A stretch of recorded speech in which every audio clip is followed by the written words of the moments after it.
Saudara-saudari yang terkasih, pada kesempatan ini saya akan membahas tentang hidup, perkataan, dan tindakan Yesus secara historis.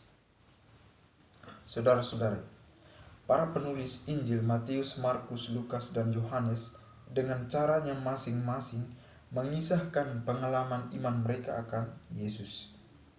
Namun keempat Injil tersebut ditutup dengan peristiwa yang sama, yakni sengsara, wafat, dan kebangkitan. Historisitas hidup Yesus atau sejarah hidup Yesus ditunjukkan dengan beberapa tokoh politis yang disebut Herodes dan Pilatus serta peristiwa kematiannya. Yesus adalah orang Nazaret.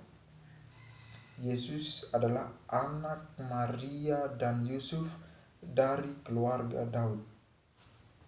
Nama Yesus mengalami yunanisasi dari kata Ibrani Yehosua dan Yesua yang berarti Yahweh adalah pertolonganku. Kalau menggunakan kata Adonai berarti Tuhan adalah pertolonganku atau pertolongan Yahweh. Saudara-saudari, Yesus lahir pada zaman Herodes Agung. Kalau kita sebut zaman Herodes Agung itu kira-kira pada abad 7 sebelum Masehi sampai dengan abad keempat Masehi.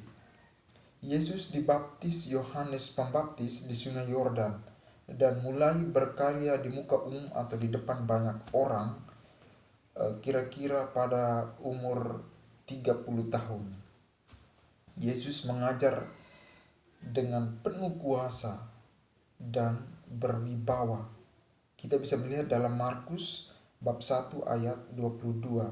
Dan Yesus juga dalam kehidupannya ia mengumpulkan para muridnya.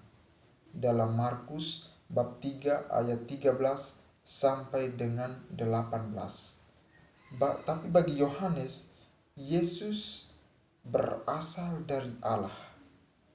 Yesus berasal dari Allah. Dia adalah anak Allah. Itu kita bisa melihat dalam Yohanes bab 1 ayat 1 sampai dengan 8. Dan saudara ralat Yohanes bab 1 ayat 1 sampai dengan 18. Saudara-saudari yang terkasih dalam Kristus, misi utama Yesus Kristus adalah mewartakan kerajaan Allah. Kita bisa melihat dalam Matius bab 9 ayat 1 sampai dengan 8. Misi utama itu atau misi Yesus itu dilaksanakannya dalam seluruh hidupnya. Jadi praktek hidup Yesus itu menunjukkan misinya itu, misi kerajaan Allah. Melalui sabda dan pengajaran dalam karya atau tindakannya itu. Kalau Matius merangkum kesatuan sabda dan karya Yesus sebagai berikut. Yesus berkeliling di seluruh Galilea. Ia mengajar dalam rumah-rumah ibadat dan memberitakan Injil kerajaan Allah serta melenyapkan segala penyakit dan kelemahan di antara bangsa itu. Kita bisa melihat dalam Matius bab 4 ayat 23 dan dalam Matius bab 9 ayat 35. Saudara-saudari, Yesus tidak hanya mewartakan kerajaan Allah, melainkan juga pelaksana. Yesus tidak hanya mewartakan kerajaan Allah ya, tetapi Yesus juga pelaksana kerajaan Allah itu. Dan warta kerajaan Allah diungkapkan oleh Yesus dengan khotbah-khotbah atau renungan-renungan. Kita bisa melihat dalam Matius bab 5-7. Dan juga ada perumpamaan-perumpamaan. Kita bisa melihat dalam teks Markus bab 4 ayat 3-9, dalam 26 sampai dengan 29, 30 sampai dengan 34. Kita juga melihat dalam teks Lukas bab 13 ayat 20 sampai dengan 21. Selain perumpamaan-perumpamaan, Yesus juga melakukan penyembuhan-penyembuhan. Dalam Matius bab 4 ayat 23 dan dalam Matius bab 9 ayat 35. Saudara-saudari, berbeda dengan para nabi, Yesus tampil sebagai orang yang berwibawa dan selalu mengatakan, "Aku berkata kepadamu." Kalau dengan para nabi beda. Para nabi tidak mengatakan aku berkata kepadamu, tetapi Allah yang berkata kepada umat. Tetapi Yesus di sini dalam tampilannya, ia mengatakan aku berkata kepadamu. Jadi dia punya wibawa untuk berkata. Dalam Lukas bab 16 ayat 9 dan juga dalam Lukas bab 14 ayat 26. Jadi kita bisa mengingat kembali tema pokok pewartaan Yesus adalah kerajaan Allah.